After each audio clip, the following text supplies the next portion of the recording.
La vision est une chose qui unit. C'est une chose qui a le pouvoir d'attirer les personnes pour qu'elles soient ensemble, pour les maintenir ensemble et faire d'elles un ensemble.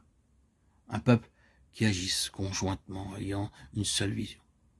La grande illustration de cela, c'est Néhémie et les Israélites de son époque, qui partageaient cette vision commune, considérant la diversité de ces personnes et de leurs professions, les dons et les qualifications de tous ces artisans mentionnés.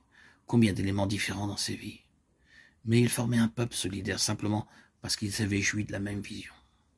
La reconstruction de la muraille de la ville dominait chaque cœur et chaque pensée, et les introduirait ensemble dans une merveilleuse unité. Il n'y a en réalité aucune autre manière de parvenir à l'unité en dehors de la vision du Seigneur Jésus, de le voir comme celui qui est sur le trône au-dessus de tous et régnant sur toutes choses. Nous avons besoin de cette capacité à pouvoir endurer, et c'est justement dans ce contexte que Pierre introduit la transfiguration. Il parle de l'épreuve de votre foi qui est plus précieuse que l'or périssable.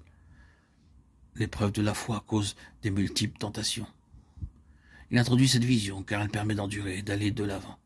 Il nous est dit que Moïse endurait comme voyant celui qui est invisible. Hébreux 11, 27. C'est cela qui donne ce pouvoir. Maintenant, on peut aussi le considérer du côté opposé, d'un point de vue négatif. Observons les effets dévastateurs de la perte de la vision. Malgré les visions que le peuple de Dieu a pu recevoir aussitôt qu'il perd la vision du Seigneur lui-même, du Seigneur au-dessus de tout, de celui qui est sur le trône, qu'arrive-t-il? Nous perdons alors le sens de notre destinée, nous perdons la conscience d'un véritable but dans notre existence. C'est alors qu'il faut des alternatives à cette vision pour pouvoir aller de l'avant.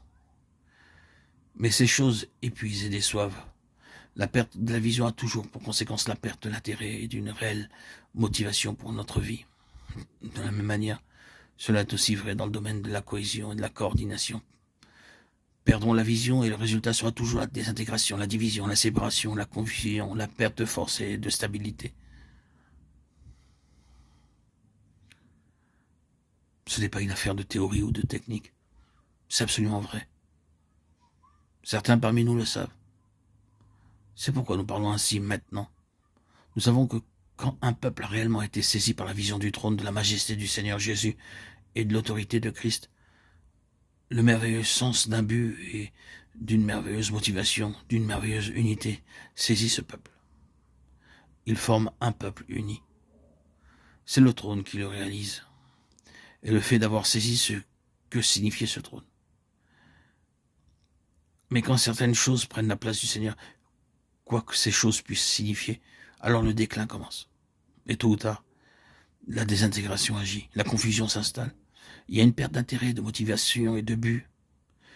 Une réelle vision intérieure du Seigneur Jésus occupant une position d'autorité, de gouvernement et de majesté est la réponse à chacun de nos besoins, qu'ils soient personnels ou collectifs.